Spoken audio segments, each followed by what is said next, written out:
Hey, hey, hey, bonjour, en jour 2, mes chers amis, deuxième journée, j'espère que ça va bien jusqu'à maintenant. On commence, hein, c'est tout nouveau, c'est des nouvelles habitudes, des fois on se sent un petit peu rouillé, mais bon. Alors, on va regarder aujourd'hui, en jour 2, l'origine de la prospérité. La pensée centrale de ta méditation pour aujourd'hui, c'est « Je crée ma propre prospérité » en la soutirant d'une source infinie. Je te la répète. Alors, je crée ma propre prospérité en la soutirant d'une source infinie. L'essence de mon être est la réalité absolue. Le fondement est la racine de l'univers, la source d'où tire son origine, tout ce qui existe. Le temps de conscience. Aujourd'hui, trouve le temps de réfléchir aux différentes phases de processus de création. Les phases du processus de création.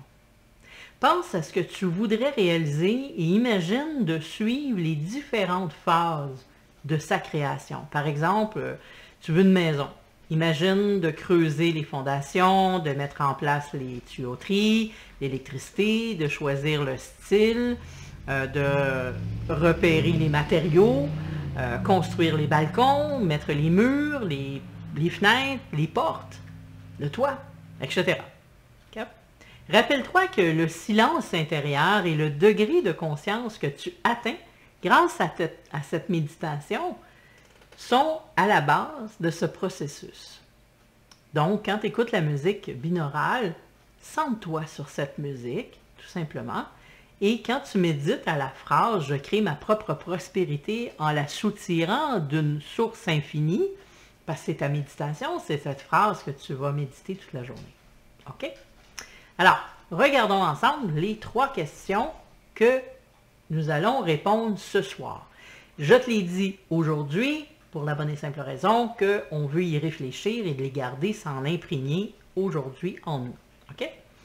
D'après toi, d'où la prospérité tire-t-elle son origine? Donc, d'après toi, d'où l'abondance et la prospérité tirent-elles son origine? Ensuite de ça, quelles sont les limites que tu donnes à la prospérité dans ta vie? Quelles sont les limites que tu donnes à la prospérité, à l'abondance dans ta vie? Ensuite, la troisième et la dernière question, de quelle façon peux-tu débarrasser ta conscience de ces limites qui t'empêchent de faire l'expérience de la véritable abondance, de cette véritable prospérité? Alors, tu reviens ce soir, tu rouvres ton cahier de l'étudiant, que ce soit un petit cahier que tu as choisi, un crayon que tu vas avoir choisi également, ou la version numérique que je t'ai placée tout de suite en dessous de la vidéo, ton cahier de l'étudiant, ton cahier d'exercice. Tu remplis et oublie pas, si tu le remplis de façon numérique, il faut que tu sauvegardes. OK? Si tu ne sauvegardes pas, tu vas perdre les informations qui sont à l'intérieur. Donc, tu vas juste en haut, tu fais fichier, tu fais enregistrer sous, tu lui donnes un nouveau nom que tu vas appeler jour 2 et blabla, et puis tu sauvegardes. OK? Donc, je te retrouve pour une prochaine vidéo. Ah! Je te souhaite une bonne journée. Tu pensais que j'étais pour te quitter sans te souhaiter bonne journée? Ben voyons. Une très belle journée à toi, remplie de soleil, et même s'il pleut dehors, je te souhaite du soleil dans ton cœur, beaucoup d'amour, beaucoup de joie, beaucoup d'abondance et de prospérité.